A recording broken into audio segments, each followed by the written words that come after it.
मुलांनो, आज आपण ऐकणार आहोत एक सुंदर आणि जादुई गोष्ट. ही आहे आर्या नावाच्या हुशार मुलीची आणि एका बोलक्या झाडाची. तर चला सुरुवात करूया. एका गावात आर्या नावाची मुलगी राहत होती. ती नेहमी आनंदी आणि मदत करणारी होती. तिला झाडं खूप आवडायची. ती रोज शाळेतून आल्यावर तिच्या अंगणातल्या लहान झाडांशी बोलायची, त्यांना पाणी घालायची. एक दिवस ती बागेत फिरत होती, तेव्हा तिला एक अगदी वेगळं झाड दिसलं. ते झाड चमकत होतं. आर्याने कुतूहलाने विचारलं, "अरे झाडा, तू असं का चमकतोयस? आणि काय झालं माहिते?" झाड हसून म्हणालं, "आर्या, मी एक जादूचं झाड आहे.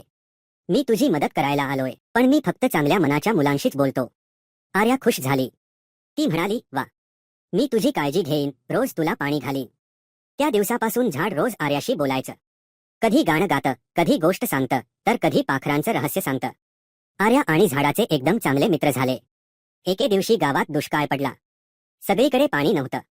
लोक चिंतेत होते. आर्या झाडाजवळ गेली आणि म्हणाली, "माझ्या झाडा, लोकांना पाणी मिळत नाहीये, मी काय करू?" झाड म्हणालं, "आर्या, तू गावातील सगळ्या मुलांना घेऊन ये आणि माझ्या मुळांभोवती पाणी शिंपड. मी बाकीचं बघतो." आर्याने सगळ्या मुलांना बोलावलं. त्यांनी झाडाभोवती थोडंसं पाणी ओतलं. क्षणात झाड चमकायला लागलं आणि त्याच्या फांद्यांमधून थंडगार पाण्याचे थेंब खाली पडू लागले. ते पाणी वाहत गावातलं सगळं कोरडं अंगण भिजवून गेलं. गावक्यांनी आश्चर्याने पाहिलं आणि सगळे म्हणाले, "आर्या आणि तिचे जादूचे झाड आपल्याला वाचवलं." आर्या हसून म्हणाली, "हे झाड माझं नाही, आपलं सगळ्यांचं आहे. जर आपण सगळे निसर्गाची काळजी घेतली, तर निसर्गही आपली काळजी घेतो." त्या दिवसानंतर सगळ्या गावक्यांनी झाड लावायला सुरुवात केली. गाव पुन्हा हिरवागार झाला आणि आर्या आणि तिचे जादूचे झाड गावाचं रत्न बनलं.